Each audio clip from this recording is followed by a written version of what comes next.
पहिले मी माझा परिचय देतो की मी संजय रामेश्वर शर्मा धुळे लोकसभा मतदारसंघात निवडणूक लढवित आहे आणि माझं जे आहे ते फुगा हा जो चिन्ह मला मिळालेला आहे आणि त्या लोकसभा मतदारसंघात सूची क्रमांक 18 हा माझा क्रमांक आहे। विषय असा आहे की संपूर्ण धुळे लोकसभा मतदारसंघामध्ये आपण मागील 10 वर्षात जे उमेदवार दिले होते ते डॉक्टर सुभाष भामरे हे दिले होते आणि त्या दृष्टिकोनातून की नाही काहीतरी विकासाचं काम किंवा हिंदुत्वाचं कार्य त्यांच्याकडनं मोठ्या प्रमाणात होईल, मात्र ते अपयशी ठरले आणि त्या ज्या ग्राउंड लेवलला ज्या समस्या येतात त्या आपण बघत असताना आपल्याला असं वाटलं की आपण उमेदवारी आता करणं गरजेचं आहे आणि ज्या वेगवेगळ्या परिसरातल्या लोकांनी हे सांगितलं की आपल्याला उमेदवारी करणं गरजेचं आहे म्हणून आपण उमेदवारी केलेली आहे। सर, आपण आपल्या मॅनिफेस्टोमध्ये लिहिलं आहे की मी प्रधानमंत्री नरेंद्र मोदीला समर्थन करणार। बरोबर आहे, त्याचं कारणच तसं आहे, देश हिताचा प्रश्न जर निर्माण होत असेल तर प्रत्येक वेळेस कोणीही व्यक्ती असो, मग ते मोदीजी तर अतिशय आदर्श व्यक्ती आहेत, व्यक्तिमत्व त्यांचं चांगलं आहे, कार्य त्यांचं चांगलं आहे, त्यांना समर्थन द्यायलाच पाहिजे। असं ज्यावेळेस स्थिती निर्माण होते तर त्या परिस्थितीला बघता समर्थन करायलाच पाहिजे। हे बघा, धुळे लोकसभा मतदारसंघातील धुळे आणि मालेगाव या परिसरात मोठ्या प्रमाणावर जे ते ध्वनी प्रदूषणाचं कार्य मशिदी करत असतात। सुप्रीम कोर्टाचा मुद्दा आहे, सुप्रीम कोर्टाने निर्णय दिलेला आहे ध्वनी प्रदूषणावर, मशिदीच्या भोंग्यांवर, मात्र ते भोंगे बंद झालेले नाहीत। मला निवडून दिलं तर मी या मशिदीवरच्या भोंग्यांना कायमस्वरूपी निर्णय घेऊन हे ध्वनी प्रदूषणाचं कार्य मी थांबवणार आहे।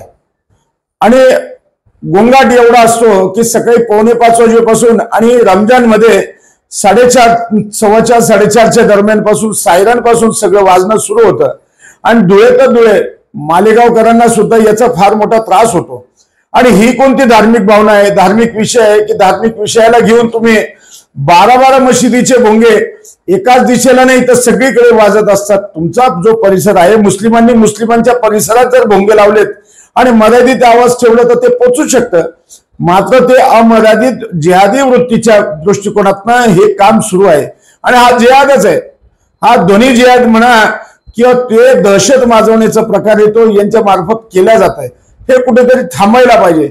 आणि लोकसभेतले दोघं उमेदवार असे नाहीत की ते ध्वनी प्रदूषणाच्या विषयाला घेऊन मुस्लिमांच्या मन दुखवण्याचा किंवा त्या विषयाला घेऊन त्यांना बोलण्याची हिंमत करतील।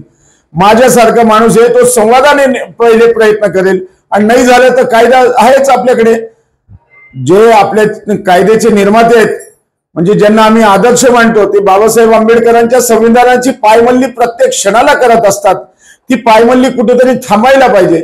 संविधान असून सुद्धा, कायदा असून सुद्धा त्याची पायमल्ली प्रत्येक क्षणाला होते।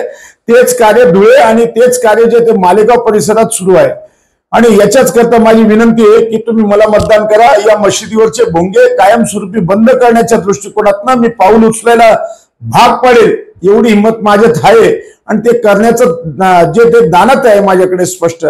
आणि दुसरी गोष्ट, या परिसरातले धुळे लोकसभा मतदारसंघातले जे शेकडोच्या गिनतीत कत्तलखाने आहेत, जिथे गोहत्या होते, जिथे मोठ्या प्रमाणात 1000 गायी ज्या त्या मालेगावला कापल्या जातात आणि 400च्या जवळपास गायी ज्या त्या धुळे मध्ये कापल्या जातात, अशा किमान 2000 गायी ज्या त्या कापण्यापासून वाचवण्याच्या दृष्टिकोनातून मला मतदान द्या, ही माझी हात जोडून नम्र विनंती। आपण हे म्हणजे लव्ह जिहाद आणि लँड जिहाद काय कशा प्रकारे बघता? हे बघा, मी या विषयाला घेऊन अनेक वर्षापासून कार्य करतोय।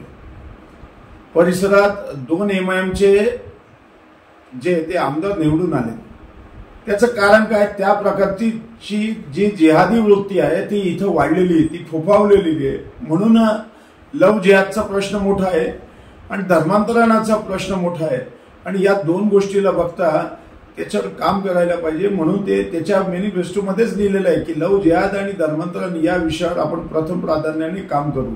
विकास हवा आहे, विकासाशिवाय पर्याय नाही माणसाला, तो कोणत्याही जातीचा कोणत्याही धर्माचा असो त्याला विकास हवाच आहे। मात्र जर सगळं काही असून जसं काश्मीरी लोक काश्मीर सोडून निघालेत, बांगलादेश पासून हिंदू निघालेत, पश्चिम बंगालमधून हिंदू निघतायत, केरळमधून हिंदू निघतायत, गावं सोडतायत, सगळं सोडतायत, सगळं काही त्यांनी जीवनभर कमवलं आणि ते सगळं सोडतायत. मग ती परिस्थिती माझ्या मतदारसंघात किमान नको. तो कलंक घेऊन मी जगायला नको, म्हणून ते आपण स्पष्ट लिहिलं, जे करू ते बोलू, जे बोलू ते करू. शेतकऱ्याचं म्हटलं की कांदा उत्पादक झाले, बाकीचे आणखी म्हणजे जे कापूस आहे, अशा लोकांना आता अवकाळी पाऊस आलेला आहे. आता शेतकऱ्याचं खूप म्हणजे अडचण होत आहे आणि त्यांना काही मोलभाव पण भेटत नाही. शेतकऱ्यांसाठी समोर आपलं काय पाऊल राहील? हे बघा, आता आम्ही काल बागलाण परिसरात होतो 1-2 दिवसापासून. हा धुळे लोकसभा मतदारसंघातला ग्रामीण भाग आहे आणि त्याच्यात तिथे मोठ्या प्रमाणात आदिवासी आपले बांधव राहतात.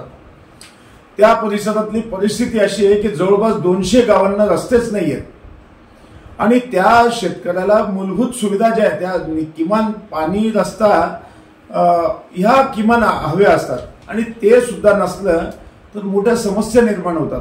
आणि ते दूरदृष्टीच्या दृष्टिकोनातून आपण पहिले कांद्याच्या चाळी, वाहतुकीसाठी ज्यांना शक्य त्यांना रस्ते आणि त्याच्यानंतर पर्यटन विकास. त्या परिसरात साल्हेर मुल्हेर नावाचे जे परिसर आहे त्या परिसरात मोठ्या प्रमाणावर जे आहे ते पर्यटनाचा विकास होऊ शकतो.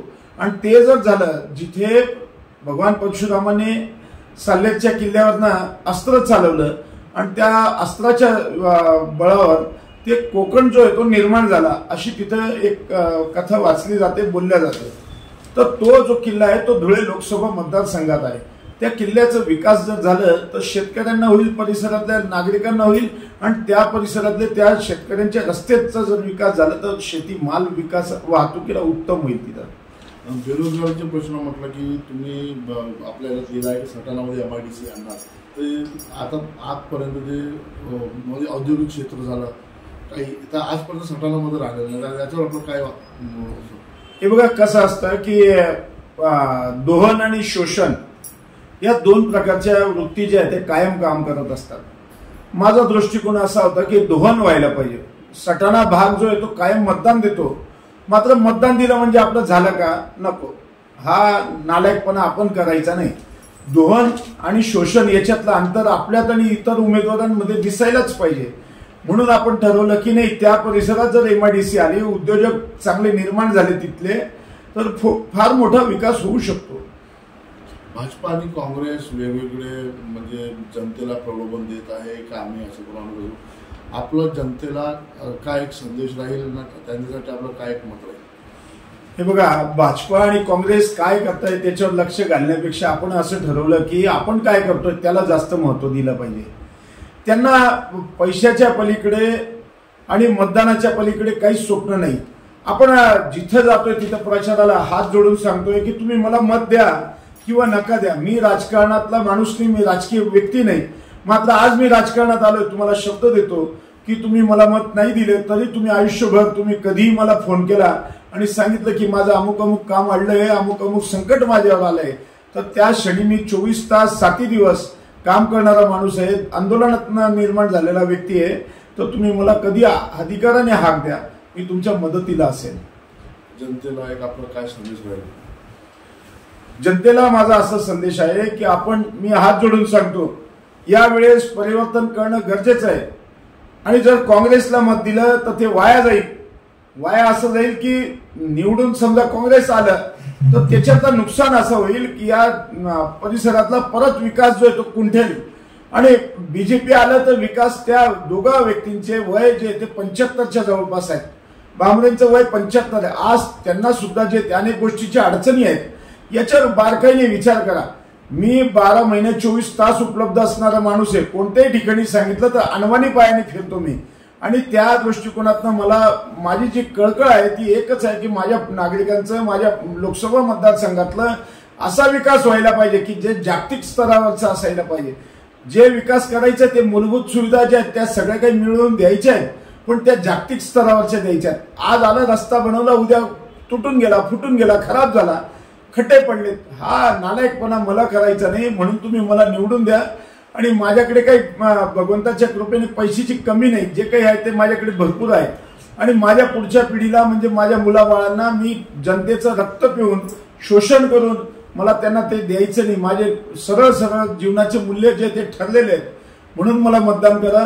आणि त्या दृष्टिकोनातून मला मतदान केलं तर तुमचा विकास निश्चित आहे. तुम्ही मला अधिकाराने कधी बोलू शकतात, भेटू शकतात आणि हे सांगू शकतात की याचं ज्या विचारू शकतात की याचं काय झालं. आणि माझ्याकडे ताबडतोबचा निर्णय असतो कोणताही काम, मग तो कोणताही असो, लव जिहाद असो, धर्मांतरण असो, गोरक्षण असो, विकासाचा विषय असो, कोणत्याही विषयाचे ते ताबडतोब निर्णय असतो. कोणालाही लाग लापेट ठेवत नाही आणि कोणाचाही मुलायदा ठेवल्या जात नाही. प्रशासकीय व्यवस्था असो, पोलीस यंत्रणा असो, कोणत्याही ठिकाणी एका क्षणात सुद्धा विलंब न करता आणि त्या ठिकाणी आपला आवाज पोचत असतो आणि त्या संबंधित व्यक्तीचा जो आहे तो महत्वाचा विषय जो असतो तो हाताळला जात असतो.